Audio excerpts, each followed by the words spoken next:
चिन्तासन्तानहन्तारो यत्पादाम्बुजरेणवः स्वीयानां तान् निजाचार्यान् प्रणमामि मुहुर्मुहुः। यदनुग्रहतो जन्तुः सर्वदुःखातिगो भवेत् तमहं सर्वदा वन्दे श्रीमद्वल्लभनन्दनम्। अज्ञानतिमिरान्धस्य ज्ञानाञ्जनशलाकया चक्षुरुन्मीलितं येन तस्मै श्रीगुरवे नमः। नमामि हृदये शेषे लीलाक्षीराब्धिशायिनम् लक्ष्मीसहस्रलीलाभिः सेव्यमानं कलानिधिम्। चतुर्भिश्च चतुर्भिश्च चतुर्भिश्च त्रिभिस्तथा षड्भिर्विराजते योऽसौ पञ्चधारते मम। करवाना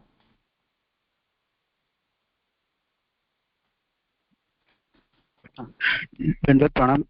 जी आवाज आ रही है आज? हाँ अभी तो आ रही। हाँ जी हाँ। द्वितीय स्कंद साधन लीला के अंतर्गत कल पंचम अध्याय के जो हमने कल 31 श्लोक तक देखा था, वह नारद जी के प्रश्नों को ब्रह्मा जी उत्तर देते हैं। वह तत्व विषय जो 6 प्रश्नों थे उसका उत्तर 21 में के श्लोक से आगे बढ़े ऊपर। वह हमें आगे बात आई थी कि सात्विक अहंकार से देवगण, तामस अहंकार से आकाश, वायु, तेज, जड़, पृथ्वी और राजस अहंकार से इंद्रियों ही है। अभी आगे 32वां श्लोक ले रहा हूं मैं। आभासात इस तरह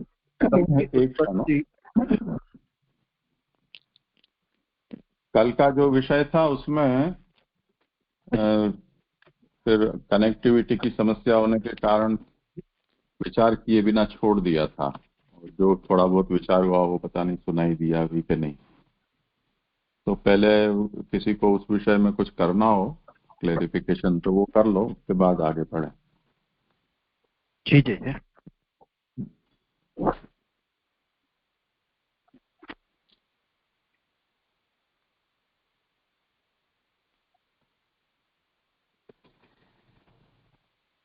तो मुझे लगता है सब नींद में ही है या अभी पान चबा रहे होंगे। ठीक है, करो आगे, देखेंगे पीछे।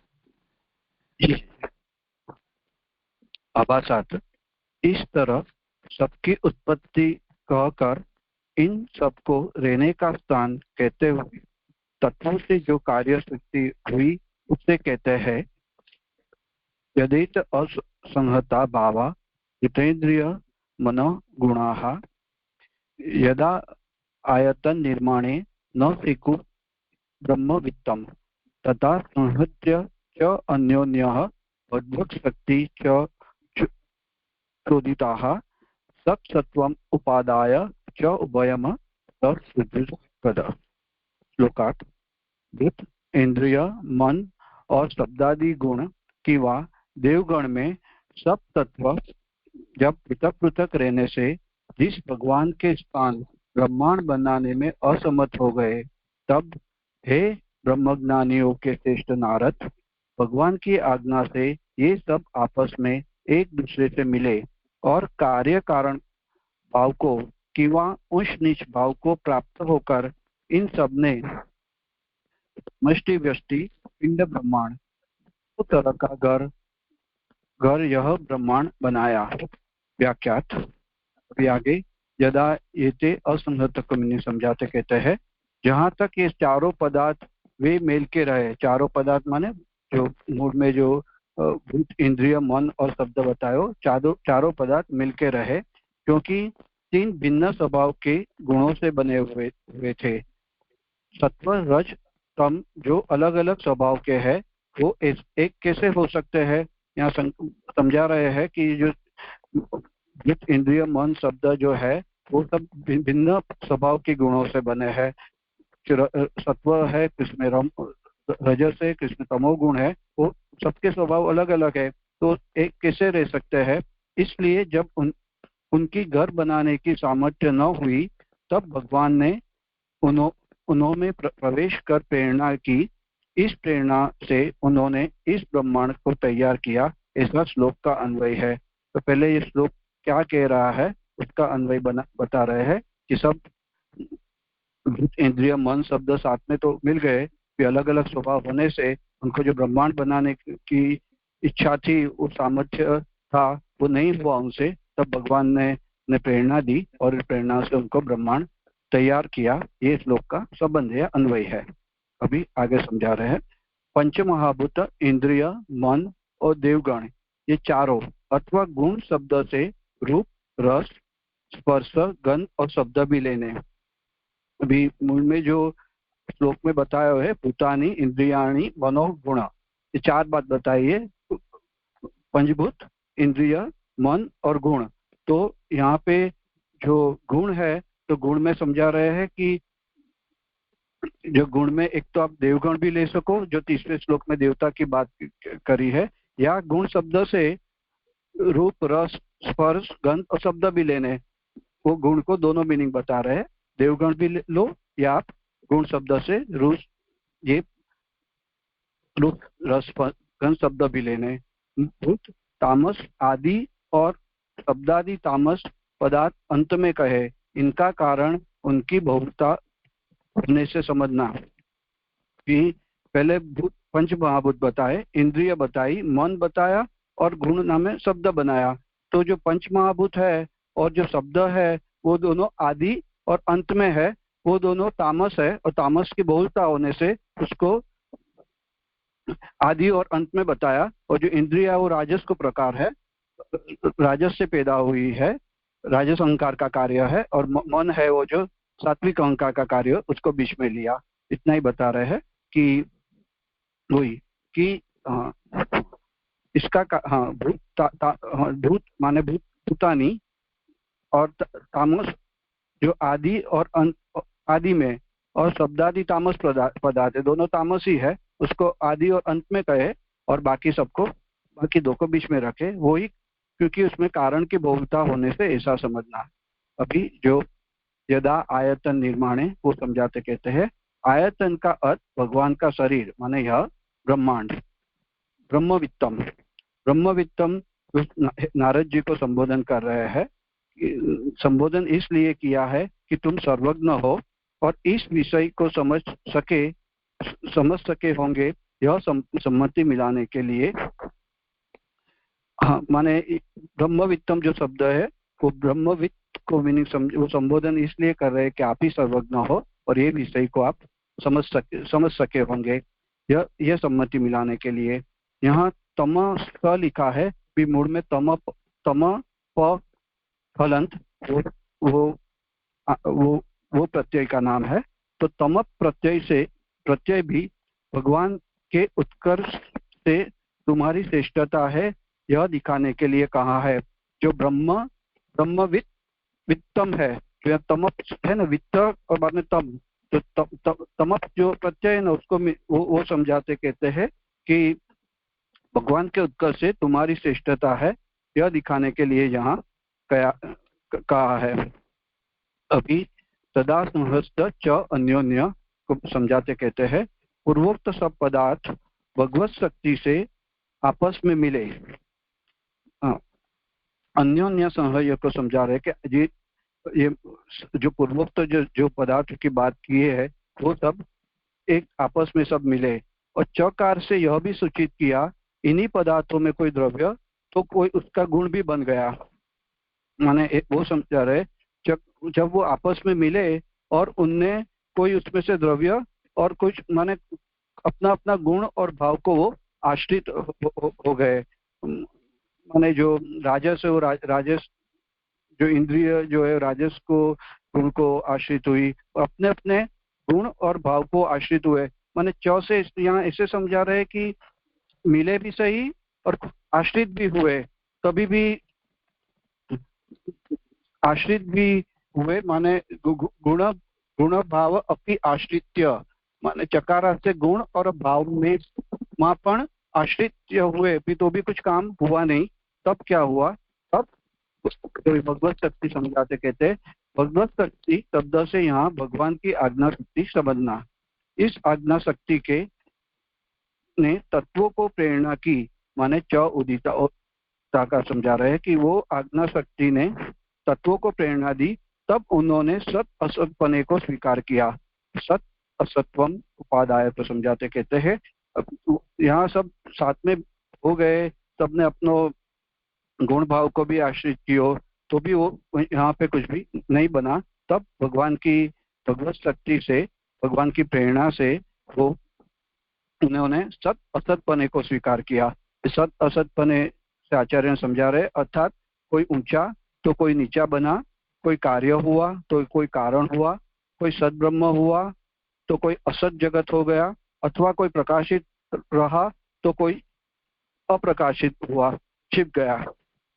माने सत और असत को ऐसे जो शास्त्रों में अलग अलग रीत बात समझा रहे हैं कि कोई ऊंचा और कोई उच्च नीच को भाव हो गयो, कार्य कारण भी हो गए, और सद के सद ब्रह्म रहा तो कोई असत जगत हो गया, अथवा कोई प्रकाशित रहा तो कोई छिप गया।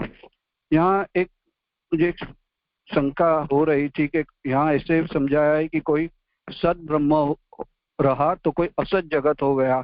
तो एक मीनिंग तो उसको ऐसे समझ में आयो कि ये यहाँ पे मूल प्रकरण कुछ अलग चल रहा है, सत ब्रह्म और असत जगत की बात नहीं है।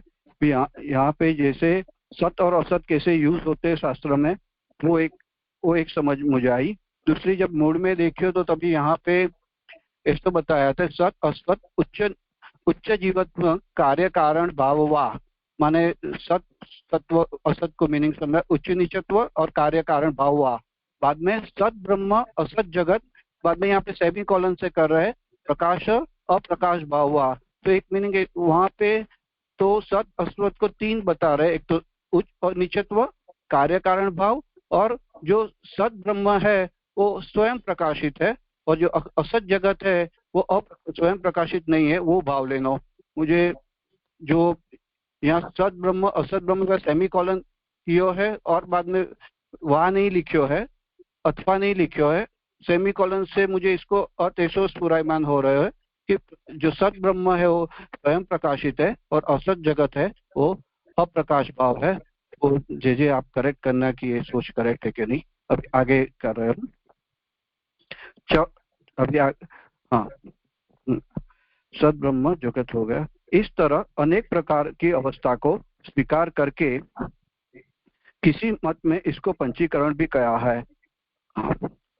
च शब्द से अभी मूल में जो च उभय को समझाते कहते हैं, च शब्द से भिन्न जीवों को, उनके अदृष्टों को अथवा शुद्ध महाभूतों के साथ में लेकर इस समष्टि व्यष्टि ब्रह्मांड की वह स्थूल शरीर और लिंग शरीर का निर्माण किया। कहते हैं कि ये सब तो थे ही, माने जो यहाँ पे जो गिनाए हुए वो है, उसके अलावा भी जो अन्य जीवगणाश्च, माने अन्य भी जो जीव है वाको भी ले लो, वाके अदृष्टानी माने वाके जो कर्म किए हैं वो, और उसके कर्म से जो भी संस्कृत भये हुए जो भूत है वाको भी इसमें यहाँ पे वो सबको साथ में लेकर, क्योंकि कुछ कुछ गिना है देवगण वो सब गिना है भी, वो बाकी भी सब चौकार से बाकी भी सब गिना रहे हैं, और वहाँ उसने समष्टि व्यष्टि ब्रह्मांड की वा स्थूल और लिंग शरीर का निर्माण किया, और ब्रह्मांड निर्माण किया। आगे ब्रह्मांड की प्रसिद्धि के स्पष्ट के लिए अस शब्द का प्रयोग किया है, और यह ठीक भी है। इस युक्ति तृतीय स्कंद में कहेंगे, माने जो अस शब्द का प्रयोग है ब्रह्मांड की प्रसिद्धि के लिए, और जो ये युक्ति तृतीय स्कंद में आगे बताएंगे, वो लेखकार ने ये बताया कि ये पूरी युक्ति जो है तृतीय स्कंद में कहेंगे। जय जय, यहाँ पे श्लोक संपूर्ण हो रहा है। जय जय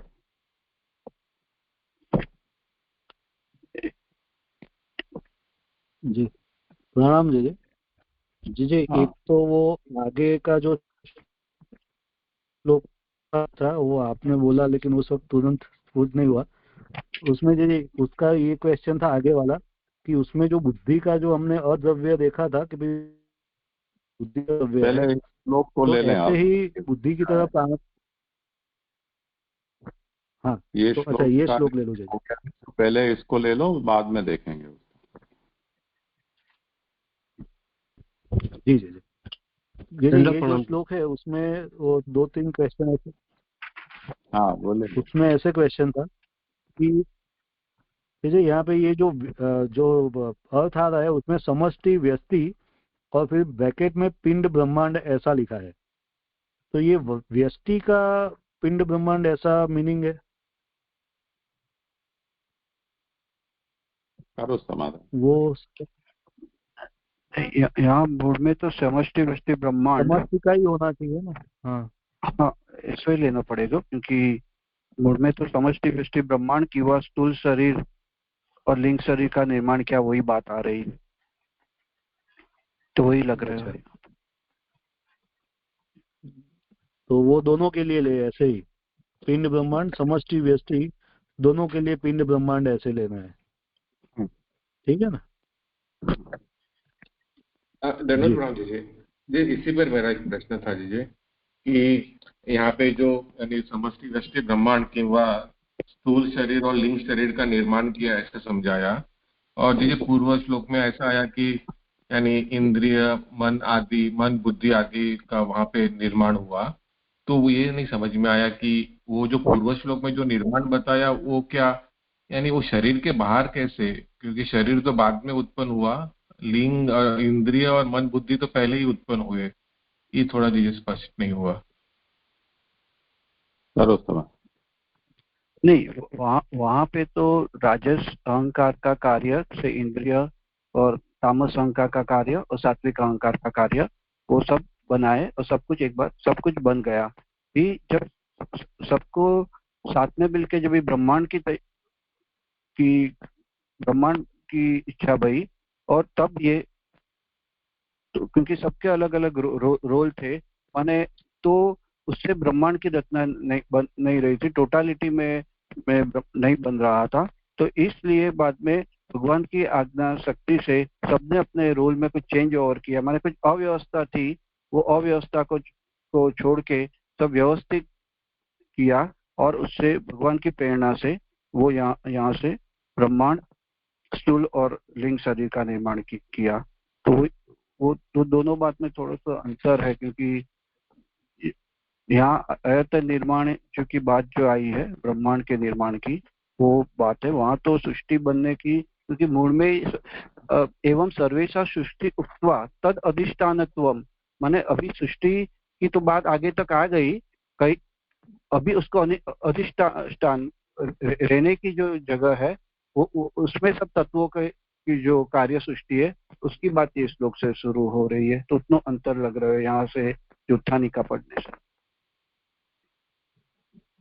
जी यानी यानी ये समझना था कि ये इंद्रिय आदि मन बुद्धि यानी शरीर के अलावा भी रह सके पहले, बस वही जानना था, क्योंकि हम तो अब तक वही यानी ज्ञान कर्म मन बुद्धि हम लिंग शरीर के अंदर ही उसे यानी देखते हैं। तो ये पूर्व में निर्माण हुई उसका मतलब उससे यानी इस शरीर की अपेक्षा न थी और ऐसे भी रह सके, वो भी थोड़ा स्पष्ट करना था।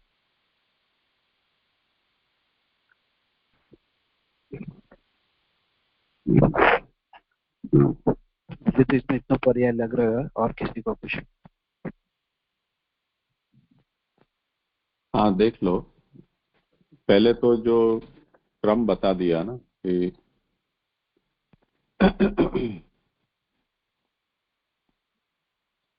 विषय कहाँ से शुरू हुआ, देखो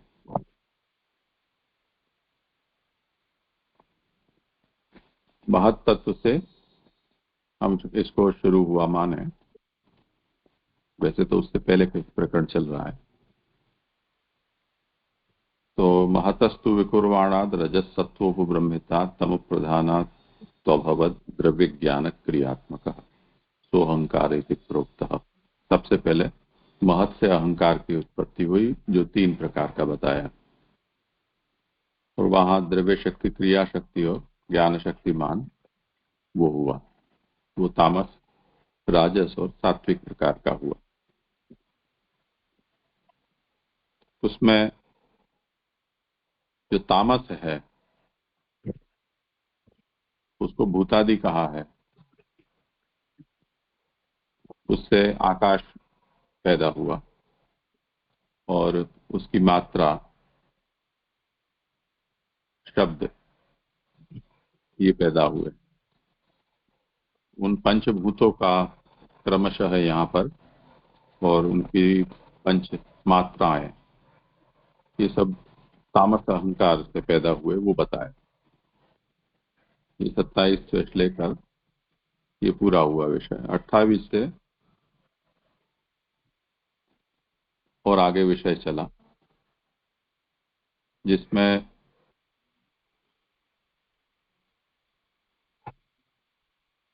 पांचों ही तन्मात्राओं का सृजन होने पर जो वैकारिक अहंकार, उससे 10 इंद्रियां, देवता और मन, इनका प्राकट्य बताया। दिग्वातार का प्रचितोषु वाणी। अब ये प्रकट हुए, ये सब कहाँ हुए हैं? तो सर आरंभ में ये विषय ब्रह्मा जी ने जब पूछा था, तब उसको ये बताया गया, ये सब भगवद आधारित हैं ये सब, और भगवान के ही ये सब ज्ञापक हैं, क्योंकि भगवान सबका कारण है, और ये सब भगवान से प्रादुर्भूत होने के कारण उनका कार्य रूप है। तो वो भगवान तो दृश्य नहीं है, पर भगवान का जो कार्य है वो अनुभव गोचर होता है, जिससे भगवान का हमें अनुमान भी हो जाता है। तो भगवान को जानने का ये एक प्रकार है। मूलतः ये जो कुछ भी है वो सब कुछ नारायण स्वरूप है। ये विषय 15वें श्लोक से शुरू हुआ था, नारायण परावेदाः से लेकर और नारायण परागति तक। तो सब कुछ नारायण नारायण नारायण ही है। अब ये जो भी कुछ प्रकट हुए हैं वो सब एक प्रकार से देखा जाए तो भगवान में ही प्रकट हुए हैं, यानी भगवत भूत प्रदेश में इनका प्राकट्य है।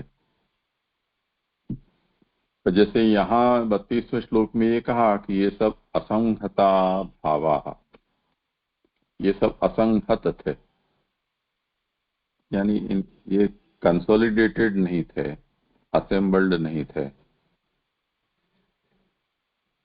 तो जैसे कोई डिवाइस हम लें और वो पार्ट में हमें प्राप्त हो, तो उससे कोई कार्य नहीं हो सकता है। उनका एक दूसरे से जोड़ना ये जरूरी है, और जिसके साथ जिसका जोड़ संभव है उसी के साथ उसका जोड़ ना हो, तभी वो कार्य कर सकता है। तो ये भूत, इंद्रियां, मन, गुण, देवता, शब्द इत्यादि ये जितने भी हैं, वो सब असंहत होने के कारण अपना कोई कार्य नहीं कर सक रहे थे, यानी आयतन का निर्माण कर पाना उनके लिए संभव नहीं था। तब फिर भगवान ने इनको जोड़ा, यानी भगवान की जो शक्ति है वो शक्ति को प्रेरित किया, तो उससे ये जितना भी है जो छोटा छोटा था वो सब जुड़ा। जुड़कर बना क्या, उसे यहाँ बताया गया है कि ये एक प्रकार का अंड का निर्माण हुआ, जिसको यहाँ आयतन शब्द से कहा गया है। ये सब भगवत शरीरम ब्रह्मांडम आयतनम, ये जो आयतन है वो भगवत शरीर रूप ब्रह्मांड का निर्माण हुआ। तो जैसे हम अपने शरीर में मानव का ही उदाहरण लें, तो रज और वीर्य से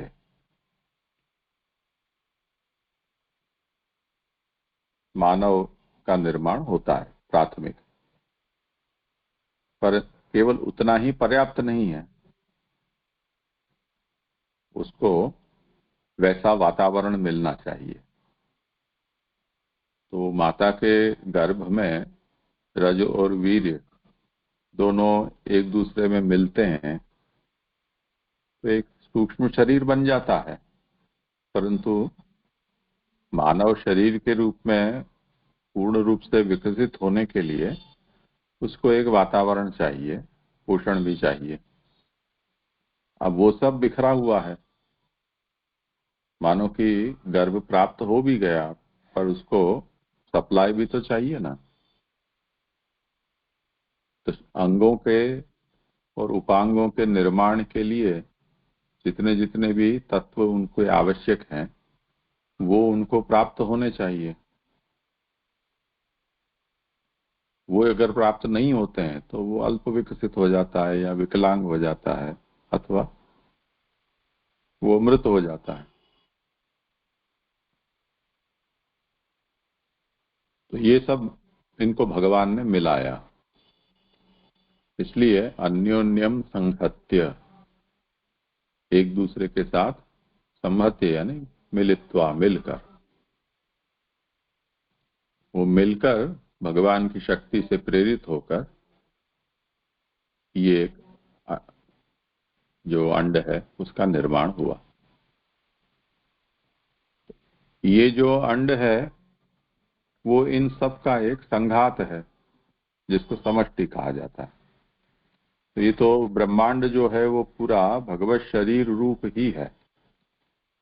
तो भगवत शरीर में ही इसकी एक सभी चीजों की स्थिति है। जैसे अभी हम ऐसा मान लें कि जैसे कोई स्टोर हाउस हो, ऐसे तो ये ब्रह्मांड है वो एक तरह का स्टोर हाउस है। अब उसमें से जो भी कुछ व्यष्टि बनानी है, वो जिसके लिए जितना मटेरियल चाहिए उतना उसमें से प्राप्त होता रहता है और उससे वो व्यष्टि पदार्थ बनते जाते हैं।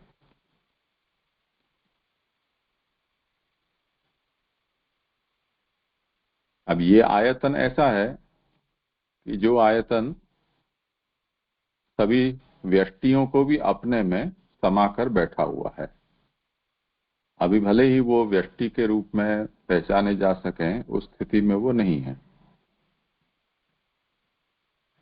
पर है सब वहीं पर। तो ब्रह्मांड से बाहर तो फिर सृष्टि नहीं होगी ना। अगर आगे जाकर इससे व्यष्टि भी हुई तब भी वो होगी तो इसी के भीतर।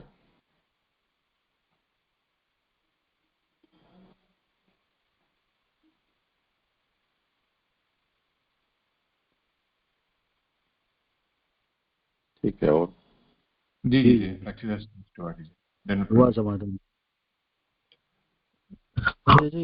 यहाँ पे मुझे एक ये प्रश्न और क्वेश्चन थी। अच्छा ठीक है, आपके ले लीजिए। जी, इसमें ये जो तमस प्रत्यय का जो आपने लिया ना, उसमें तम में तो वो तमस नहीं है, वो तो मैं समझ गया, लेकिन वो प्रत्यय भी भगवान के उत्कर्ष से तुम्हारी श्रेष्ठता है ये दिखाने के लिए कहा है। तो ये लाइन समझ में नहीं आ रही है। जो मूल में ब्रह्मवित्तम शब्द है ना, तो ऐसे तो हम ब्रह्मवित्त भी कह सकते थे नारद जी को, तो तम प्रत्यय का उपयोग वहां पे किया है। तो ब्रह्मविद जो शब्द है उसको के तो संबोधन है कि संबोधन का को ऐसे समझा दे कि आप ही सर्वज्ञ हो तो आप ये विषय को समझ पाएंगे। और तम प्रत्यय जो तम प्रत्यय से थोड़ी ऐसे बताई कि भगवान के उत्कर्ष से ही तुम्हारी श्रेष्ठता है। मानी तुम जो आपकी श्रेष्ठता क्यों दिख रही है कि भगवान के उत्कर्ष तो हम गा रहे हैं, वो हिसाब से आपकी श्रेष्ठता है। वो वित्तम जो शब्द है ना, ब्रह्मवित्त नहीं बताया अभी, ब्रह्मवित्तम है, तो तम जो प्रत्यय है उसको आचार्य चरण अलग से यहाँ ये सब समझा रहे हैं कि भगवान के उत्कर्ष से ही तुम्हारी श्रेष्ठता है। ऐसो यहाँ पे समझ में आ रहा है। इसमें दो प्रकार के अर्थ सोचे गए हैं। एक अर्थ ये बताया गया है कि भगवान की उत्तमता जताने के लिए यहाँ ब्रह्मवित् तम, ऐसे तम प्रत्यय का यहाँ प्रयोग है, यानी सुपरलेटिव डिग्री यहाँ कही गई है। तो यहाँ इनको कहा गया है कि हे ब्रह्म के जानने वालों में उत्तम, ऐसे उनको संबोधित किया गया। तो ब्रह्मवित् यानी ब्रह्म को जानने वाले, ऐसे कई ब्रह्म के जानने वाले, और कई ब्रह्म के जानने वाले में जो उत्तम। तो सीधी सी बात है कि ये तो भगवान के साक्षात पुत्र ही हैं, और भगवान ने उनको अपना सब कुछ साक्षात्कार करवाया ही है। तो उस स्थिति में वो भगवान का ज्ञान इनको अच्छी तरह से हो, उसमें तो कोई शंका का विषय ही नहीं है। तो यहाँ उसकी जो उत्तमता है, वो उत्तमता इस अभिप्राय से बताई जा रही है कि वो उनमें भगवान, क्योंकि ब्रह्म का साधारण जो ज्ञान है, जैसे ये सभी कुछ ब्रह्म है, उसमें कार्यभूत भी ब्रह्म है। तो जागतिक जो पदार्थ होते हैं, सांख्य जो होता है वो उनका विश्लेषण करता है सदसद विवेक करने के लिए। न्याय वैशेषिक है, वो कार्यभूत जितने भी पदार्थ हैं उनका विश्लेषण करते हैं। तो अच्छी एनालिसिस उन लोगों ने भी की है। आधुनिक दृष्टि से देखें तो जो भी फिजिक्स और ये सब हैं, आधुनिक विद्याएं हैं, वो भी ब्रह्म के आदि भौतिक पक्ष का अच्छा विश्लेषण कर लेते हैं, परंतु वो एकांगी उनका ज्ञान है। पर जैसे ब्रह्मा है, तो ब्रह्मा को तो सात्विक राजस तामस भूत जो भी कुछ हुआ है, और इसी तरह सच्चिदानंद, ये त्रिविध ब्रह्म स्वरूप है, ब्रह्म धर्म है, उनका भी उनको अच्छी तरह से ज्ञान है। उनके उत्पत्ति से लेकर उनको अच्छा ज्ञान है, और उनके पुत्र नारद हैं। तो अब नारद भी कोई साधारण तो है नहीं, उनको भी अच्छा खासा ज्ञान है। पर अब उनकी ज्ञान का जो प्रकर्ष है, वो क्योंकि वो भगवत विषय ज्ञान है उनके अंदर, उसके कारण उसकी महत्ता यहाँ बताई जा रही है। अन्यथा दूसरे भी प्रकार के बहुत से अच्छे सूक्ष्म ज्ञान हो सकते हैं, परंतु वो भगवत विषय नहीं होने से उनका प्रकर्ष उसमें नहीं होता है। तो यहाँ ब्रह्मा नारद जी को ये कह रहे हैं कि आप ब्रह्मवित्तम हो, यानी ब्रह्म के जानने वालों में आप उत्तम हो। उसमें जो उत्तमता आ रही है वो भगवान की उत्तमता के कारण उनको जानने वाले की उत्तमता हो रही है, ये तात्पर्य है।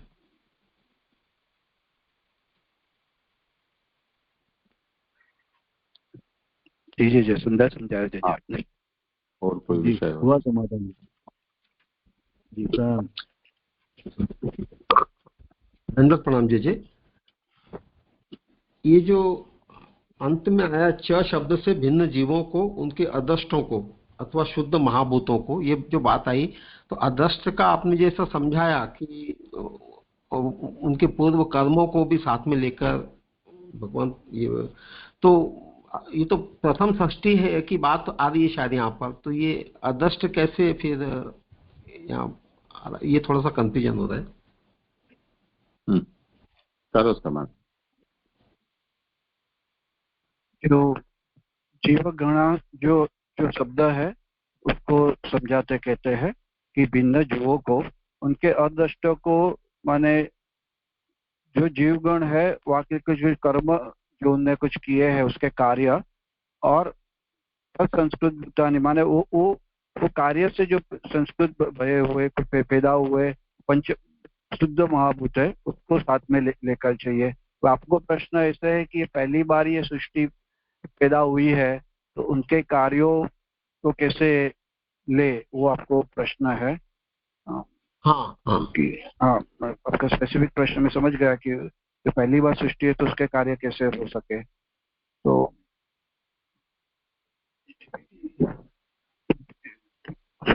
एक सेकेंड, उसको मैंने जीव गणास्ते तद अदृष्टानि वाचस्पति, माने मुझे यहाँ पे ऐसे लगता है यहाँ पे जो अपी है, च है, वो जे आप ही करिए, कुछ नहीं आएगा। ठीक जी। ये प्रथम सृष्टि की बात हो रही है, ऐसा मुझे नहीं समझना है, क्योंकि हम अगर पूर्व से देखें तो यानी जब ब्रह्मा जी को भी यानी स्मरण कराते हैं कि जो के यानी तो है उनकी चित्त, लेकिन वो विस्मृत हो गए थे, उनको पूर्व की यानी पूरी स्मृति कराते हैं। तो ये जो यानी जो कल्पांतर आदि का जो यानी ये सृष्टि की रचना हो रही है, ये मुझे उस प्रकार की लग रही है, क्योंकि पहले से विवरण उसी का। आवाज साफ नहीं आ रही है कल्पेश भाई। जी जी जी जी आ रही है। हाँ जी जी जी, यानी ये पहली सृष्टि की रचना है जी जी, ऐसा समझ में नहीं आ रहा है, क्योंकि हम आगे से पीछे से देख के आ रहे हैं कि यानी ब्रह्मा जी को विस्मृति हो रही थी, उनको हो गई थी, उनको स्मरण नहीं था, और प्रभु की प्रसन्नता से उनको उनकी यानी वो जो स्मरण आ गया, जो जो सृष्टि उन्होंने पहले रची थी। एक तो जो वो आया था कि यानी उन्होंने पहले रच इस प्रकार की सृष्टि वो रच चुके थे, लेकिन उनको विस्मृति हो चुकी थी। तो ये पहली सृष्टि की बात हो रही है, वो मुझे नहीं समझ में आ रहा। शायद मानी ये कल के अंत में जो सृष्टि जो प्रलय और फिर सृष्टि की रचना हो रही है, उसकी बात हो रही है, ऐसा ऐसा लग रहा है जी। धन्यवाद।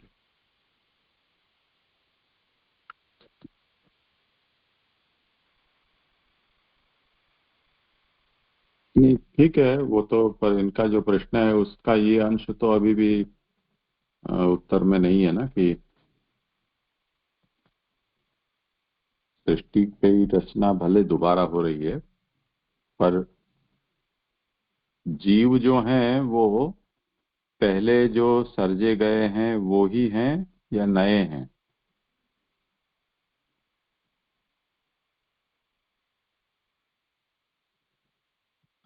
हाँ जी जी, यही मुझे लग रहा है। जी जी जी, यानी जो जो कल्प के बाद की जो नई सृष्टि हो रही है जी जी, उसमें तो वही लग रहा है कि जो जीव पहले थे वही पुनः आ रहे हैं, क्योंकि जी जी हम यानी कई बहुत जगह पे भी देखते हैं कि आप ये सब कल्पांतर में उनको इस प्रकार की सिद्धि होती है, या यानी अनेक अनेक यानी जन्मों या इसके बाद होती है। तो ऐसे ही लगे कि जैसे कि यानी जो वही जीव हैं जो पूर्व कल्प में थे, वही अगले कल्प में वो वापस प्रकट होते हैं, या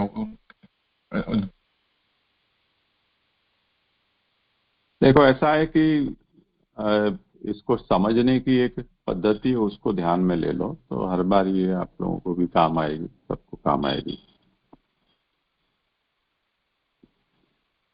भागवत जिस प्रकार से उसका संपादन हुआ है, उसके भागवतार्थ निबंध में आचार्य शरण ने ये बात स्पष्ट की है कि यहाँ जो भगवान की दशविध लीला है उनका वर्णन करना और भगवान की मुख्यता से वर्णन करना, ये भागवत का उद्देश्य है।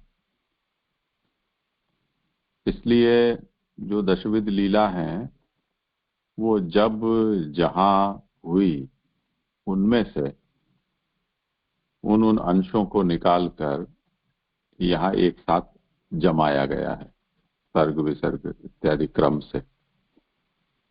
इसलिए कोई विशेष युग या विशेष अवतार या विशेष कल्प की प्रधानता से या उनके कालक्रम को मुख्य मानकर यहाँ निरूपण किया नहीं गया है।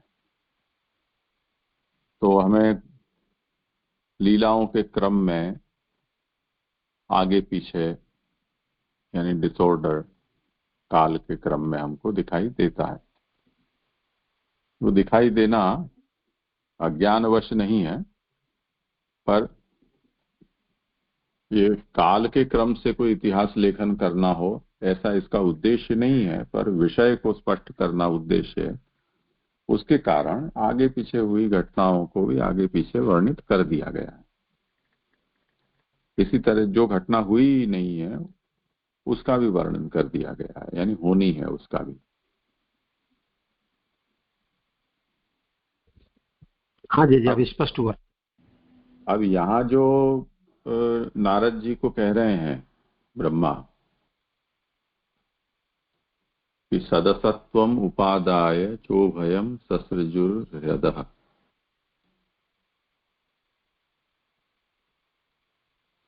कि भगवान की शक्ति से प्रेरित होकर ये सद असत इन सब का एक जुगाड़ बनाकर और इसका निर्माण किया। उसमें जो ये जो चकार है,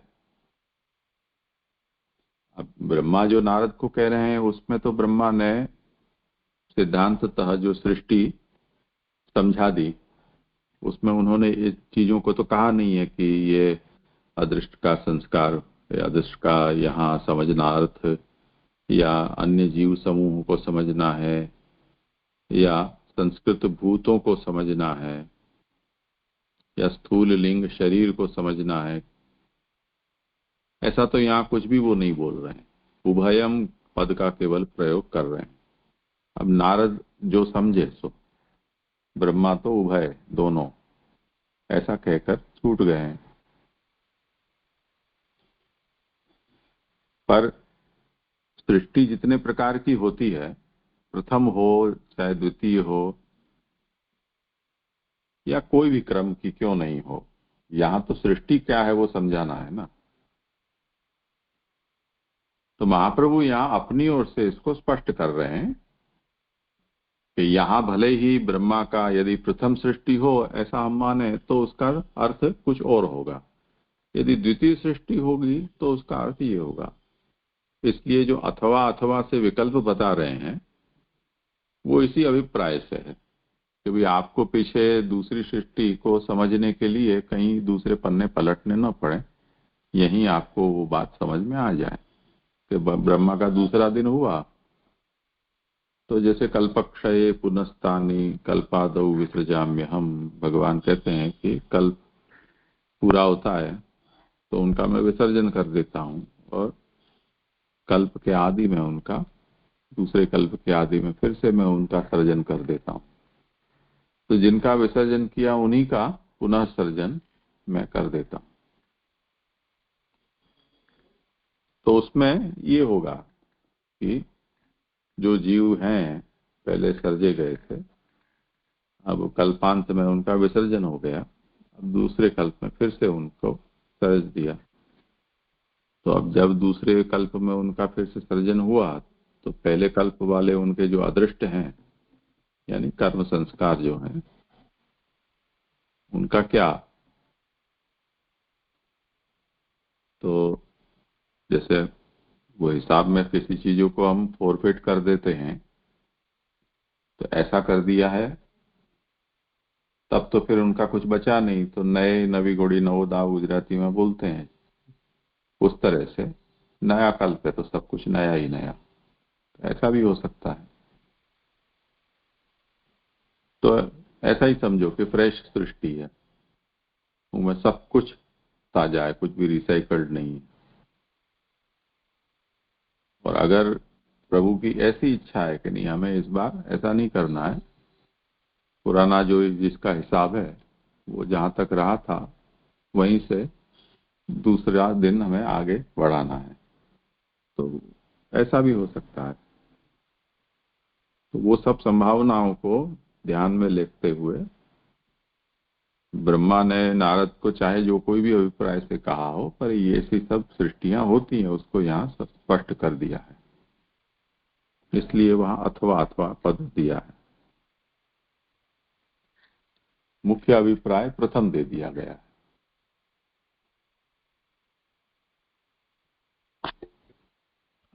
बहुत सुंदर, धन्यवाद, प्रणाम जी। जी, और ये असत जगत जो राजेश भाई ने समझाया ऐसे समझना चाहिए, क्योंकि उसका अर्थ यानी छिपा हुआ भी बताया है, तो नहीं, असत शब्द का अर्थ यहाँ जगत है, सत शब्द का अर्थ यहाँ ब्रह्म है। जहाँ सदसत्वम उपादाय ये कहा है तो उसमें सत शब्द का क्या मतलब समझना, तो ये सभी अर्थ इसके होते हैं। जी जी जी, स्पष्ट है। जी जी जी, वो मेरा भी क्वेश्चन था, लेकिन जी जी असत यानी फिर जो सत यानी नहीं है वो हो गया, तो उसका जगत ऐसे ले, क्योंकि जगत तो असत नहीं है ना, तो उच्च नीच से नहीं लेना है, लेकिन फिर कैसे असत का ये अर्थ सभी मीनिंग सत क्या और है? असत शब्द के अर्थ हैं। तो सत बराबर ब्रह्म, असत बराबर जगत। सत बराबर प्रकाश, असत बराबर प्रकाशाभाव। सत बराबर कारण, असत बराबर कार्य। सत बराबर उच्च, असत बराबर नीच। सत बराबर जीव, असत बराबर जड़। ये सब सदसत शब्द के भिन्न भिन्न अर्थ हैं, और इन सब अर्थों में यथावसर ये शब्दों के प्रयोग होते हैं। जी जी जी। जी जी जी, अच्छा समझो।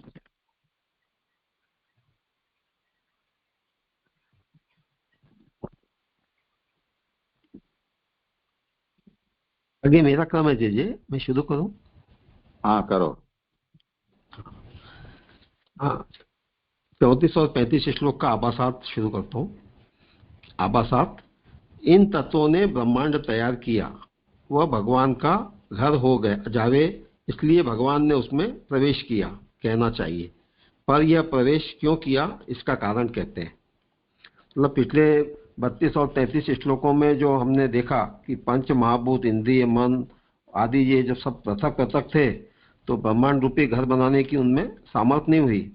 पर भगवत प्रेरणा से और भगवत आज्ञा से उन पंच महाभूत आदि तत्वों ने आपस में मिलकर ये ब्रह्मांड का निर्माण किया। माने भगवत शक्ति से ही ये ब्रह्मांड तैयार हुआ और भगवान ने उसमें प्रवेश किया। अब प्रवेश करने का कारण इस 34 और 35वें श्लोक में कह रहे हैं। वर्षपूक सहस्रांते तद अंडम उदकेशयम काल कर्म स्वभावस्थो अजीवो अजीवम अजीवयत। 34 श्लोक। स एव पुरुष तस्मात् अंडम निर्भद्य निर्गतः सहस्रो वंग्री वायवक्ष सहस्रानम शीर्षवान। श्लोकार्थ: दिव्य वर्ष समूहों के भी जब हजारों आवर्तन हो चुके, तब उस जल में सोते हुए ब्रह्मांड को निर्जीव देखकर अक्षर ब्रह्म भगवान ने काल, कर्म और स्वभाव में स्थित रहकर जीव युक्त कर दिया। तब वही पुरुष होकर और उस जलमय अंड को फोड़कर बाहर निकला। यह पुरुष हजारों जांग, चरण, बाहु, नेत्र वाला और हजारों मुख, मस्तक वाला हुआ, अर्थात इसके अवयव हजारों ही थे। सुबोधनी जी: वत्सर, संवत्सर, अनुवत्सर, परिवत्सर और इडावत्सर, ये पांचों वर्ष जब हजारों हो चुके, तो उसके अंत में अर्थात कई हजार वर्ष पर्यंत यह ब्रह्मांड जल में ही स्थित रहा और अजीवित रहा। यहाँ दो मत देखे गए हैं। हजारों वर्ष यह अंड जलमय रहा, यह और पूर्वोक्त तो सब सृष्टि क्रम सृष्टि है। तो अब यह महाप्रभु जी जो इस 34वें श्लोक की प्रथम लाइन है, उसकी यहाँ पर स्पष्टीकरण समझा रहे हैं। इसमें काल की गणना के साथ यहाँ महाप्रभु जी बता रहे हैं कि वत्सर, संवत्सर, अनुवत्सर, परिवत्सर और इडावत्सर, ये पांचों वर्षों के समूह यानी सहस्र वर्षों तक यह ब्रह्मांड जल में ही जड़ की तरह पड़ा रहा। इस अभिप्राय से यहाँ पे कहा जा रहा है कि अजीवित रहा। इस संदर्भ में यहाँ दो मत बताए जा रहे हैं। एक तो यह कि सहस्र वर्षों तक अंड जल में ही रहा, और दूसरा मत यह कि पूर्व में जो सृष्टि का क्रम बताया। जो मैंने यहाँ ये मूल सुबोधनी जी में देखा, तो ये बात का कहीं वहाँ दृष्टिगत नहीं हुई ये दो मत के बारे में। ऐसी गुजराती पुस्तक में भी ये बात यहाँ वहाँ नहीं, कहीं भी नजर नहीं आई। तो जे आप जरा इसका स्पष्टीकरण करेंगे। मैं आगे लेता हूँ। इस ब्रह्मांड का भोक्ता जीव कोई इसमें घुसा नहीं था। यह तत्वगण इसे जीव युक्त कर सकते हैं या नहीं, यह देखने के लिए ही भगवान ने विलंब किया था। यहाँ पर यह बात समझाई जा रही है कि पंच महाभूत आदि जो तत्वों से ब्रह्मांड का निर्माण तो हो गया, पर उस ब्रह्मांड को भोगने वाला कोई जीव उसमें प्रविष्ट नहीं हो पाया था। और जिन तत्वों के द्वारा ब्रह्मांड निर्मित हुआ, वे तत्व इसमें प्राण डाल सकते हैं कि नहीं, यह देखने के लिए भगवान ने विलंब किया।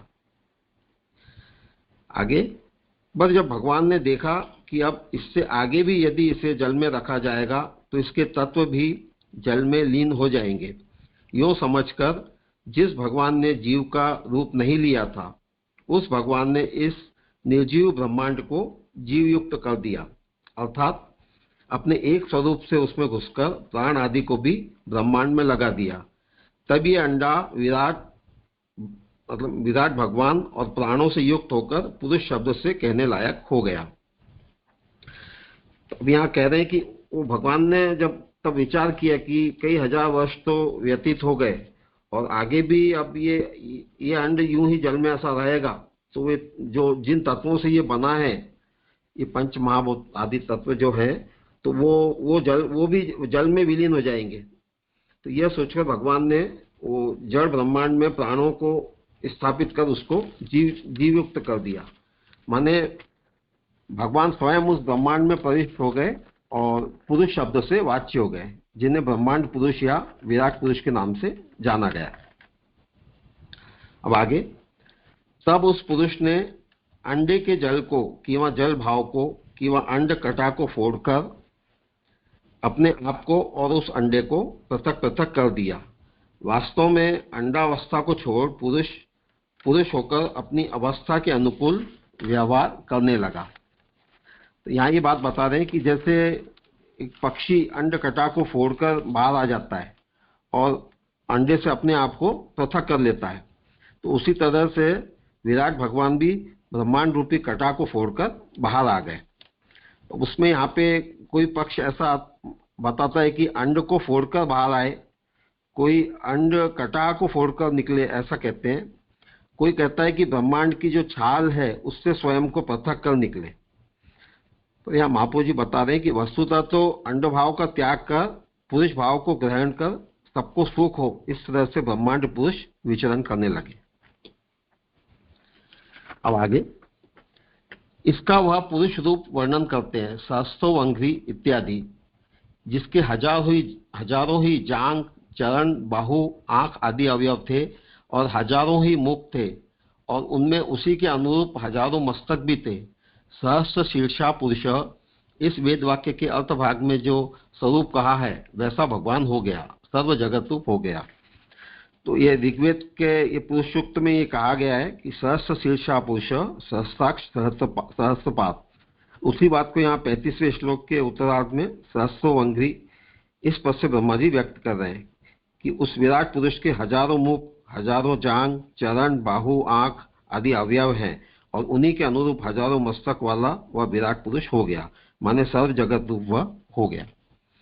यहाँ जी 34-35 श्लोक संपन्न हुआ जी। हाँ,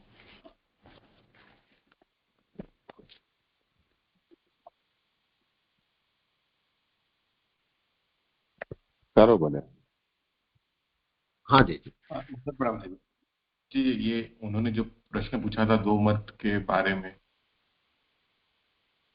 क्या? जी हाँ, वहाँ पे 35वीं पंक्ति में आ रहे हैं कि यहाँ पे दो मत देखे गए हैं, हजारों वर्ष या अंड जल में। हाँ जी जी जी, ये मूल सुमोदी जी में ये कहीं बात समझ में नहीं आई जी, हजार ये दो मत की, और गुजराती पुस्तक में भी ये बात नहीं है जी। तो इसको मतलब क्या समझे थोड़ा? नहीं, ये वत्सर, संवत्सर, अनुवत्सर, परिवत्सर और इडावत्सर, ये 5 प्रकार के वर्षों की यहाँ निरूपण शास्त्र में प्राप्त होता है। उनके नाम यहाँ गिनाए। मूल में पंचविधा अपि वर्षाः सहस्त्रम जाताः, 5 प्रकार के वर्ष हजारों बीत गए। उनके नाम यहाँ गिना दिए 5 ये।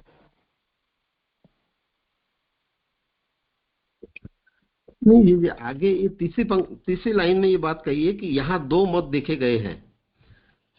वो एक मत तो ये बता रहे कि हजारों वर्ष यह अंड जल में रहा यह, और दूसरा मत ये बता रहे कि पूर्वोक्त सब षष्ठी क्रम षष्ठी है। ये बात पे थोड़ा सा जी कंफ्यूजन था।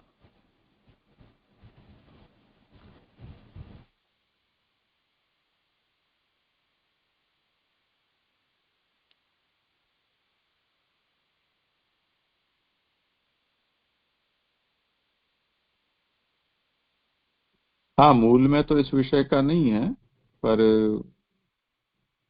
अनुवादक ने अपनी समझ से ही उसको ज्यादा स्पष्ट करने का प्रयास किया है। मूल में केवल इतना ही है कि ये पंचविधापि वर्षाः सहस्रम जाताः तेषाम अन्ते सहस्र वर्ष पर्यंतम उदके एव शयं स्थितम अंडम अजीवन च। तो वो इतने हजारों वर्ष तक वो पानी में ही रहा और वो अजीव रहा, फिर भी उसमें कोई भी भोक्ता प्रकट नहीं हुआ जीव।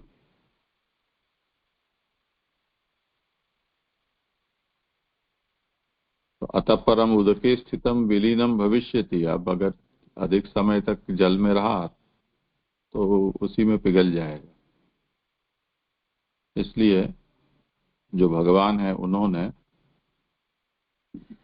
निर्जीव ब्रह्मांड को सजीव कर दिया।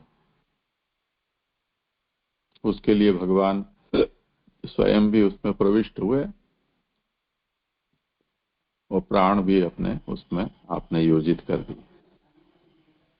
तब भगवान वहां प्राण से अधिष्ठित विराट पुरुष शब्द बन गए।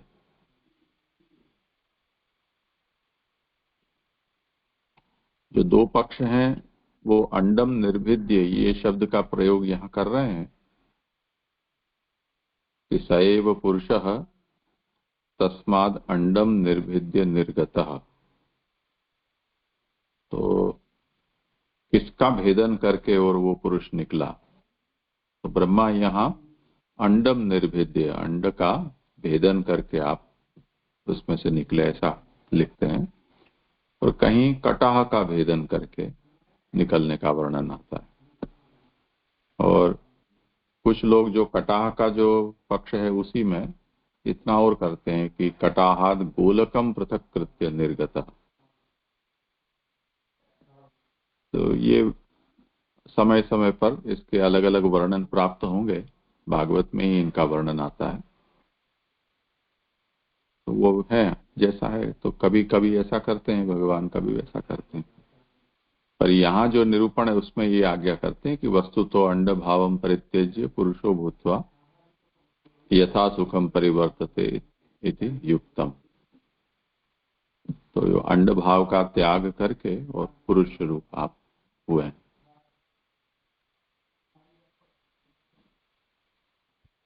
हाँ जी जी, स्पष्ट हुआ। स्पष्ट हुआ। आगे लूं जी जी। हाँ,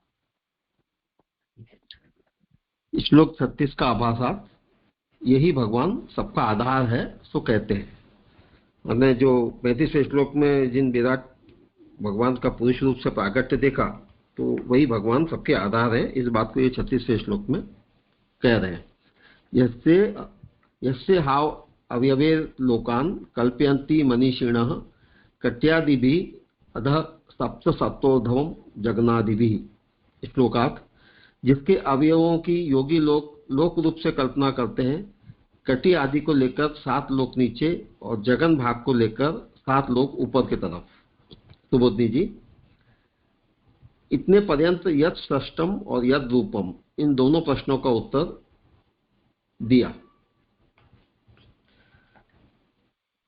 तो यहाँ पे ये बता रहे महाप्रभु जी कि इसी अध्याय की जो द्वितीय श्लोक में नारद जी ने जो 6 प्रश्न किए थे कि यद रूपम यद अधिष्ठानम यद सृष्टम, तो उसमें से यानी ये जो 2 प्रश्न है यद रूपम और यद सृष्टम कि तत्व का रूप क्या है और तत्व कहाँ से पैदा होता है, तो इन दोनों प्रश्नों का उत्तर यहाँ तक ब्रह्मा जी ने दे दिया।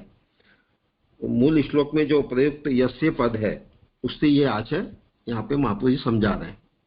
अब आगे, जिस भगवान के चरण आदि अवयवों से पाताल आदि लोकों की कल्पना करते हैं, मनीषिणा कहने से मालूम पड़ता है कि योगियों ने ध्यान करने के लिए यह कल्पना की है। तो अब यहाँ जो यस्या अवयवे लोकान कल्पयन्ति, ये जो बात यहाँ कही है तो उसका महाप्रभु जी बता रहे हैं कि भगवान के चरणों से लेकर मस्तक पर्यंत जो 14 अवयवों की समस्त 14 लोकों से यहाँ पे कल्पना की गई है। ये कल्पना कौन करते हैं, तो उसके लिए कह रहे हैं मनीषिणा। मूल श्लोक में जो मनीषिणा ये शब्द प्रयुक्त हुआ है कि जो मनीषी हैं माने योगियों ने भगवान का ध्यान करने के लिए इस तरह की कल्पना की है। कटी आदि में पीछे के भाग से व्यवस्था समझनी और अग्रिम भाग का आरंभ जगन आदि से है। अधो भाग ऊपर के भाग से विरुद्ध है, इसलिए कटी और जगन का भाग एक है, यह विरोध नहीं आता। मतलब कटी से देह के पीछे के भाग की व्यवस्था समझाई गई है, माने कटी से लेकर नीचे के जो अवयव हैं उसमें 7 लोकों की कल्पना की है और जगन से ऊपर मस्तक तक ऊपर के 7 लोगों की कल्पना की है। तो आगे का भाग का आरंभ जगन से किया गया है। यहाँ पर ये जो बात आ रही है अविरोध की, तो उसके लिए महाप्रभु जी समझा रहे हैं कि कटी व जगन से नीचे व ऊपर के लोगों की व्यवस्था हमको समझनी चाहिए, क्योंकि दोनों ही देह के मध्य भाग में स्थित है। तो मुख्य आशय तो ऊपर और नीचे के लोगों की व्यवस्था समझाने का है। अतः कटी या जगन इन दोनों में आगे पीछे का किसी तरह का विरोध नहीं है। ये 36वां श्लोक की संपन्न हुआ। ठीक है,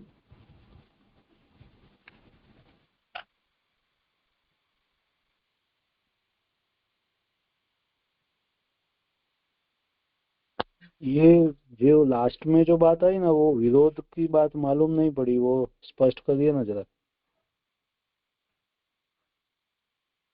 मतलब यहाँ ऐसा कहा ना कि कटी से नीचे और जगन से ऊपर, तो मुख्य जो अभिप्राय है वो तो ऊपर के लोगों का और नीचे के लोगों का जो क्लासिफिकेशन है वो समझाने का है।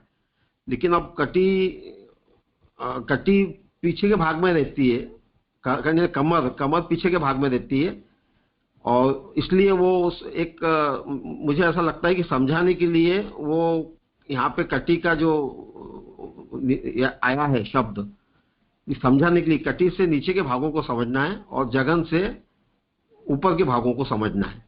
तो इसलिए इसमें आगे पीछे का कोई विरोध नहीं है कि वैसे तो मतलब ये भी कह सकते थे कि जगन से नीचे और जगन से ऊपर,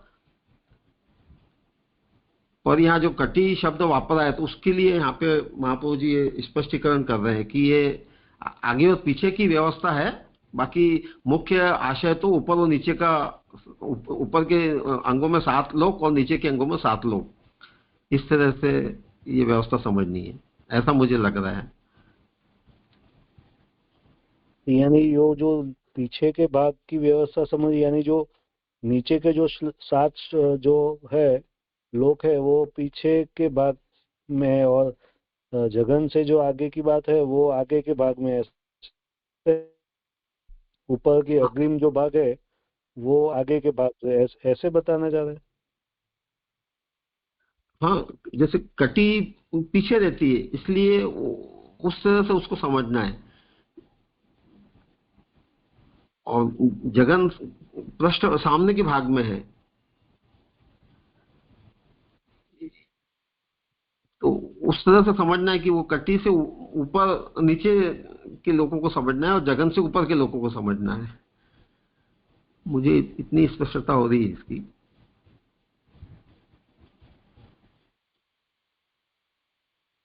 तो क्योंकि ये दोनों ही मध्य भाग में स्थित है ना, कटी भी और जगन भी।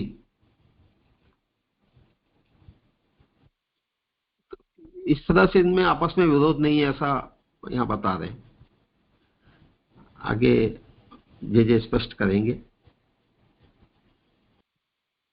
क्योंकि ये एक कटी से नीचे और ऊपर, उससे ऊपर ऐसे भी लेके हो सकता था ना, लेकिन ये 2 वर्ड यूज किए हैं, उससे कुछ अलग कह रहे हैं, ऐसा है कुछ। आगे का वो थोड़ा हिस्सा स्पष्टता हो जगन जाता कहलाता है, पीछे का हिस्सा कटी कहलाती है। तो समस्या यहाँ ये है कि ब्रह्मा यहाँ ऐसा क्यों कह रहे हैं कि कट्यादिभि अधः सप्त सप्तोर्ध्वम जघनादिभिः, यानी कटी आदि से अधः नीचे 7 और जघन आदि से ऊपर 7। तो एक ही शब्द का प्रयोग करना चाहिए था ना, उसके बजाय इन्होंने ये दो अलग अलग ऊपर नीचे के लिए जो डिवाइडिंग लाइन है उसको अलग नाम क्यों दे दिया। उसका उदाहरण ऐसे हम ले सकते हैं कि किसी अपार्टमेंट हो बड़ा, अभी मुंबई गया तब मुझे किसी ने कहा कि यहाँ हर 8वें मंजिल के ऊपर एक रेफ्यूजी एरिया होता है, जो हाई राइज बिल्डिंग होती है, ऐसा रखना पड़ता है, कोई आपातकाल में वहां इकट्ठे हो सके लोग। तो अब वो तो एक मध्य रेखा हो गई, तो उससे नीचे 7 या 8 मंजिल, ऊपर 7-8 मंजिल, तो बात साफ हो गई है। इसमें कहीं कुछ भी शब्दांतर का प्रयोग नहीं किया गया है, तो कोई भी समझ जाएगा कि भाई ये रेफ्रिजरेटर आया वहां से वहां आया, उसका मतलब हम 8वीं मंजिल पर आ गए हैं। तो अब कोई व्यक्ति किसी अपार्टमेंट का वर्णन करे और उसमें ये कहे कि लिफ्ट के नीचे 7 मंजिल और टॉयलेट ब्लॉक के ऊपर 7 मंजिल, तो कैसे समझना। तो क्या कहना चाह रहे हैं वो नहीं समझ में आ रहा है। तो टॉयलेट ब्लॉक तो फर्स्ट मंजिल पे भी होती है।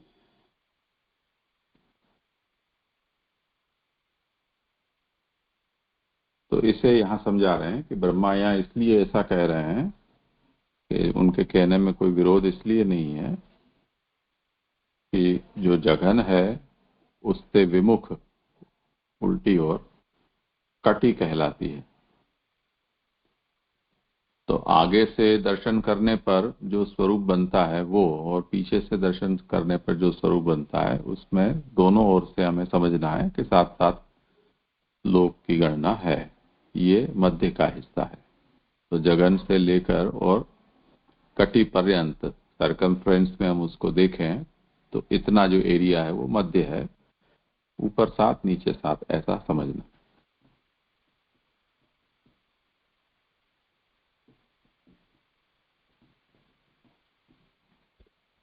अजय जी बहुत सुंदरता से स्पष्ट हुआ। अजय जी जी जी जी जी आगे हुआ।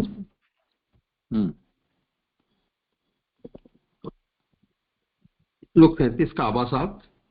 इस तरह अपने उद्देश्य को साधारण रूप से कहकर भगवान के बाहु, मुख आदि उत्तम अवयव सामान्य अवयवों के मध्य में ही आ चुके हैं, तथापि वे मुख्य हैं इसलिए उन्हें गिनाते हैं। इस तरह से ब्रह्मांड पुरुष भगवान के चरणों से लेकर मस्तक तक के संपूर्ण अवयव में संपूर्ण 14 लोकों की स्थिति का निरूपण सामान्य रूप से तो कर दिया, यद्यपि बाहुमुख आदि अवयव का समावेश उसमें हो जाता है, पर फिर भी इन अवयवों की मुख्यता होने से इन्हें अलग से गिना रहे हैं। तो इसके लिए यहाँ पे ये 37वां श्लोक आ रहा है। पुरुषस्य मुखम ब्रह्म सत्वम एतस्य बहवः उर्वे वैश्यो भगवतः पदभ्याम शुद्धो यजायत। श्लोकार्थ। ब्राह्मण भगवान का मुख है, क्षत्रिय इनकी बाहु है और वैश्य भगवान के दोनों जांघ हैं तथा शुद्ध भगवान के चरण से पैदा हुए हैं। व्याख्या। पूर्वो यह जांघ के लिए द्विवचन देकर जो भेद बताया है और पदभ्याम में जो भेद कर दिया है, उसका तात्पर्य है यह है कि मर्यादा मार्ग में वैश्य और शूद्र की प्रत्यापत्ति नहीं होती, क्योंकि उनकी मुक्ति होना उस मार्ग से संभव नहीं है। यहाँ पे महाप्रभु जी ये बात समझा रहे हैं कि वैसे तो मुख और बाहु ये शरीर के मुख्य अवयव हैं, पर इनके साथ उर्वो यानी दोनों जघन और पदभ्याम यानी दोनों चरणों का जो भेद बताया, तो उसका स्पष्टीकरण यहाँ महाप्रभु जी दे रहे हैं कि शास्त्रों में ब्राह्मण एवं क्षत्रिय इन दो वर्णों की मुक्ति का विधान प्राप्त होता है, जबकि वैश्य और शुद्र इन वर्णों की मुक्ति का अभाव है। तो जैसे ब्राह्मण के लिए संन्यासाश्रम तक का मार्ग प्रशस्त है और क्षत्रिय के लिए वानप्रस्थाश्रम तक का मार्ग प्रशस्त है, पर वैश्य व शूद्र तो आजीवन गृहस्थाश्रम में ही अटके रहते हैं। इसलिए कहा है कि उनकी मुक्ति होना उस मार्ग से संभव नहीं है। पदभ्याम या पंचमी है, ये व्याकरण का विषय है, तो पंचमी विभक्ति से आप श्री क्या कहना चाह रहे हैं, क्या उल्लेख करना चाह रहे हैं, समझनी पड़ेगी।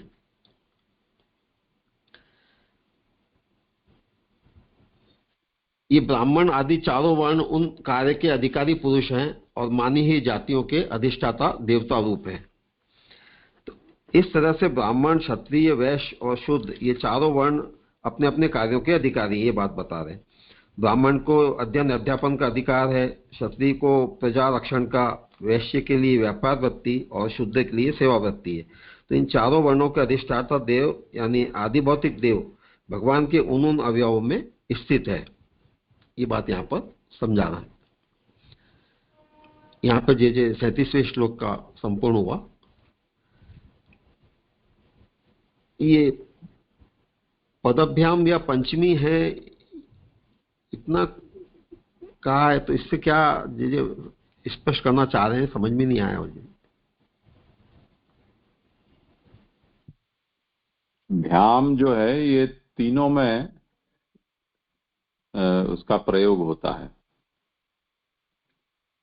जैसे रामेण रामाभ्याम, रामाय रामाभ्याम, रामात रामाभ्याम, तो तृतीया, चतुर्थी और पंचमी तीनों ही विभक्तियों में भ्याम पद का प्रयोग होता है द्विवचन में। तो उससे ये पता नहीं चलता है कि भ्याम अगर हमने प्रयोग किया है किसी नाम के साथ तो विभक्ति कौन सी है। तो यहाँ स्पष्ट किया कि ये पंचमी के अर्थ में। हाँ जी ठीक, दंडवत प्रणाम जी।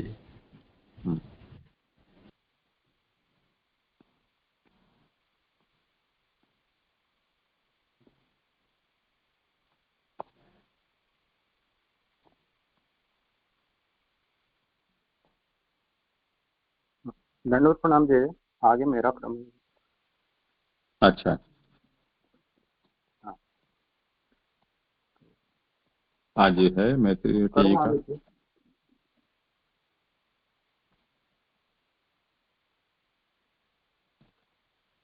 ठीक है, करो एक आध दो श्लोक जो हो जाए। आभासार्थ 38वें का आ रहा है। यहाँ ब्रह्मांड पुरुष भगवान जो है उनके स्वरूप की जैसी कल्पना योगियों ने की है, तो वो कल्पना का निरूपण हो रहा है। तो 38वें 39वें का आभासार्थ है। अब योगियों ने किस प्रकार भगवान के अवयवों में लोक कल्पना कर रखी है, तो कहते हैं भूर्लोकः कल्पितः पदभ्याम भूवर्लोकोश्च नाभितः हृदा स्वर्लोक पुरुषा महर्लोको महात्मना ग्रीवायां जनलोकश्च तपोलोकः स्तनद्वयात् मूर्धभिः सत्यलोकस्तु ब्रह्मलोकः सनातन। श्लोकार्थ। विराट भगवान के चरणों से भूलोक की कल्पना की है, नाभि से भूवर्लोक की, हृदय से स्वर्गलोक की, छाती से महरलोक की, ग्रीवा में जनलोक की कल्पना, नासिका के दोनों छिद्रों से तपोलोक की और विराट भगवान के मस्तकों से सत्यलोक की कल्पना की गई है। यही ब्रह्मलोक है और सनातन है। व्याख्या। पदभ्याम इत्यादि श्लोकों से सप्तलोक वाला पक्ष कहा जाता है। चरण से कमर तक का भाग भूलोक है, नाभि वाला भाग इस विराट भगवान का भूवर्लोक है। हृदय का अधोभाग स्वर्गलोक है और ऊपर छाती का भाग महरलोक है। तो विराट पुरुष भगवान जो है, इनके ध्यान के लिए जो योगियों ने स्वरूप की कल्पना की है उसका निरूपण हो रहा है। आगे के श्लोकों में ये स्पष्ट हो जाएगा कि 3 प्रकार से कल्पना योग यहाँ जो है निरूपित की जा रही है। जिसमें एक जो कल्पना है वो उसमें सप्तलोक का पक्ष आएगा, जिसमें चरणों से लेकर जो है कटि प्रदेश तक का जो है ये भूलोक एक साथ निरूपण कर दिया गया है। तदुपरांत फिर जो है ऊपर के जो लोक हैं उनका निरूपण होके इस प्रकार केवल 7 लोगों का भगवत शरीर में, भगवत अवयवों में कल्पना की गई है, वह को निरूपण किया गया है कि चरण से लेकर कमर तक का जो भाग है वो भूलोक है, फिर नाभि प्रदेश का जो भाग है वो भूवर लोक है, हृदय का अधोभाग स्वर्ग लोक है, यानी कि वक्ष स्थल का जो अधोभाग है जहाँ हृदय स्थित होता है वह स्वर्ग लोक है, और वक्ष स्थल का जो ऊपरी भाग है वहां महर लोक है। यह हृदय के ऊपर ऊंचा ऊंचा भाग है। मध्य में यहाँ महात्मनः शब्द कहने का तात्पर्य यह है कि यहाँ के ऊपर के स्थानों में ज्ञानियों का निवास है, यानी कि ये जो स्वर्ग लोक से ऊपर का स्थान है, ये महरलोक या इससे ऊपर के जितने स्थान हैं यहाँ पे ज्ञानियों का निवास है, इसलिए यहाँ महात्मनः शब्द जो प्रयोग हुआ है 38वें के अंत में महरलोको महात्मनः, तो महात्मनः शब्द का उपयोग इसलिए किया गया है। बड़े श्रेष्ठ आत्मा जहाँ रहते हो वह महात्मा कहा जाए। स्तन द्वय का अर्थ नासिका द्वय है। स्तन शब्द इस धातु से स्तन शब्द की व्युत्पत्ति है। तो स्तन द्वय जो 39वें में आ रहा है तपोलोक स्तन द्वयात, तो यहाँ स्तन द्वय शब्द का अर्थ दोनों नासिका छिद्र जो हैं उनको कहा गया है कि दो नासिका द्वय जो हैं ये तपोलोक को इंगित कर रहे हैं कि ये दोनों तपोलोक का स्थान है।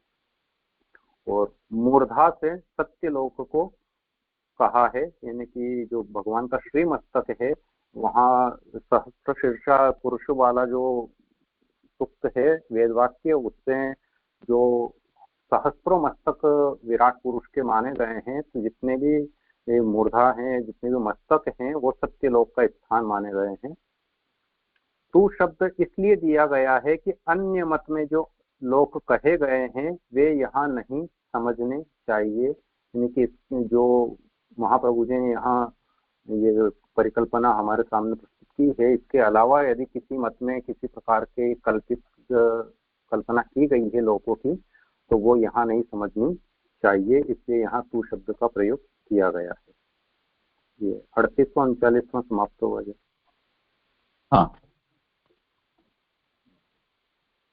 जी जी यहाँ पे ये जो है ये कल्पना की जो बात कर रहे हैं कि भाई इसमें ये लोक की कल्पना है, यहाँ पे ये लोक की कल्पना है, तो यहाँ पे वो क्योंकि आगे भी ऐसा आया 36वें श्लोक में भी कि योगियों ने ध्यान करने के लिए यह कल्पना की है, तो यहाँ पे कल्पना ऐसा शब्द जो यूज करे वो क्यों, ये तो सनातन यानी कि सत्य बात है ना कि वही ऐसे ही प्रभु का स्वरूप ऐसा ही है, तो फिर यहाँ पे कल्पना ये वर्ड यूज कर रहा है वो क्यों ऐसा क्यों आ रहा है?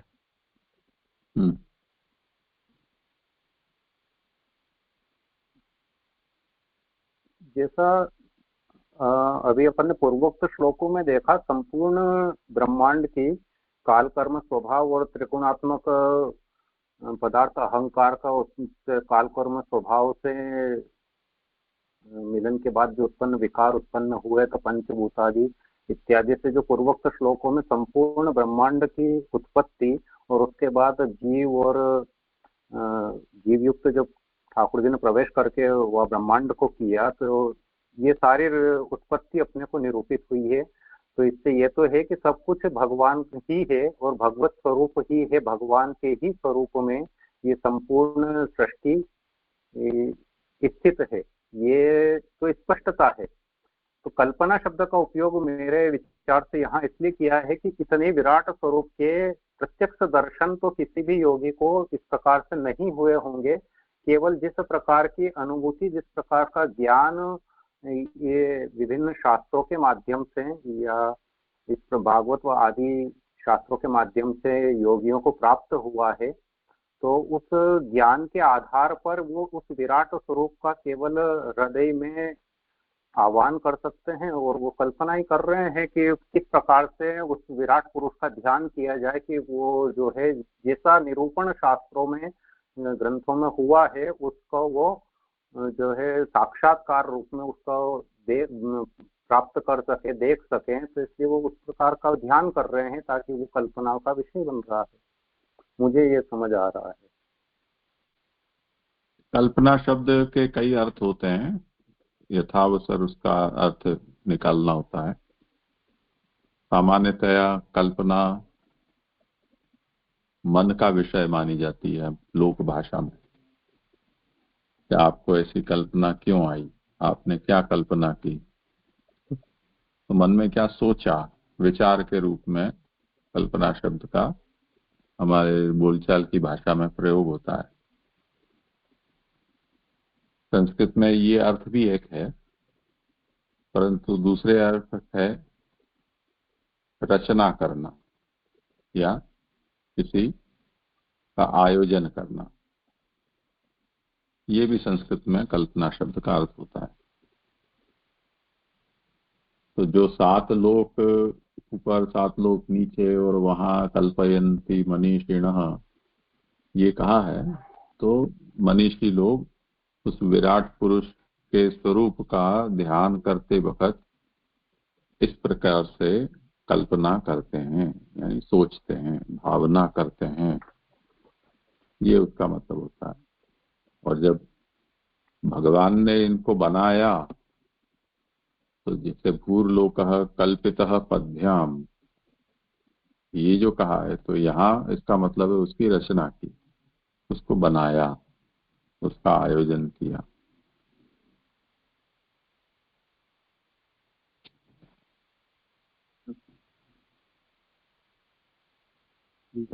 प्रणाम दादा। ये जो बात अभी चली ना, उसी के संदर्भ में एक प्रश्न था कि कल्पना का तो आपने जैसे आज्ञा करी भावना या रचना समझ सकते हैं, किंतु प्रथम अध्याय ये जब देखा था ना हमने, तो उसमें जब सुखदेव जी वो धारणा की विषय में बात करते हैं, तो जो स्थूल ज्ञान है उसमें जो मतलब आई वाज ट्राइंग टू मैं टैली कर देख रहा था ऐसे ही, तो यहाँ जो कहा है उससे वहाँ अलग है। मतलब जैसे यहाँ फॉर एग्जांपल कहा कि महर लोग जो है वो छाती का भाग है, तो वहाँ प्रथम अध्याय की 23 नहीं 24वें श्लोक में, नहीं सॉरी 28वें श्लोक में ऐसा कहा कि ग्रीवा है महर लोग, और छाती के मतलब अलग अलग है। यहाँ जैसे कहा महर लोग ग्रीवा पर है, छाती है, वहां था महर लोग ग्रीवा। फिर जनलोक यहाँ कहा बदन है, और उधर सॉरी इधर कुछ और कहा है। तो मतलब ये वहां पर इसको कैसे समझे फिर, मतलब तो भावना अलग अलग है योगियों की, ऐसे ही समझना पड़ेगा। जिसको भगवान के श्रीअंग में जो लोक जिस लोक की भावना जिस श्रीअंग में करने की अनुकूलता है वो कर सकता है। जो कुछ भी है वो भगवान ही है। और जैसे यहाँ निरूपण किया गया उस तरह से सर्वतः पाणिपादांतम सर्वतोक्षिशिरोमुखम, ऐसा भगवान का स्वरूप है। तब अगर सर्वतः बाहु है, सर्वतः अक्षि है, तो लोक का यदि कोई भावना करेगा और बाहु में किसी लोक की भावना करेगा और बाहु ही सर्वत्र है ऐसा सिद्ध हो जाए तो क्या कर लोगे? तो ये कोई ऐसा फिक्सेशन नहीं है, कहने का मतलब ये है। जी मतलब तात्पर्य वृत्ति से सोचना पड़ेगा, अक्षर अक्षर नहीं लेना। जी जी हाँ जी दंडवत प्रणाम जी। जी नीचे से जी स्तन द्वय का अर्थ नासिका द्वय है, ये थोड़ा समझ में नहीं आया, क्योंकि ऊपर ये कह रहे हैं कि छाती से मेहरलोक की और नासिका के दोनों क्षेत्रों से तपोलोक की। तो स्तन जो है वो छाती का हिस्सा है, तो ये थोड़ी संगति समझ में नहीं आ रही है। मान के चलो भाई ने कह दिया कि स्तन शब्द इस धातु से स्तन शब्द की उत्पत्ति हुई है, इसलिए तो स्तन द्वय अथवा नासिका द्वय, तो ये थोड़ी संगति नहीं मिल पा रही, क्योंकि दोनों तो आचार्य चरणों ने यहाँ पाणिनि सूत्र देकर समझाया कि यहाँ जो स्तनद्वयात् तपोलोकः ऐसा कहा है, यहाँ इसका अर्थ समझना है नासिका। और उसमें प्रमाण क्या है, तो पाणिनि के जो धातु पाठ है उसमें इस बात को ऐसे समझाया है कि स्तन शब्दे, ऐसे उसकी व्युत्पत्ति वहां दी है।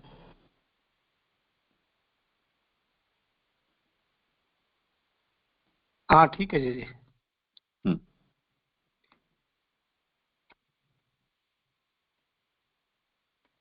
ठीक है, यहाँ समय हो रहा है तो कल समापन करेंगे।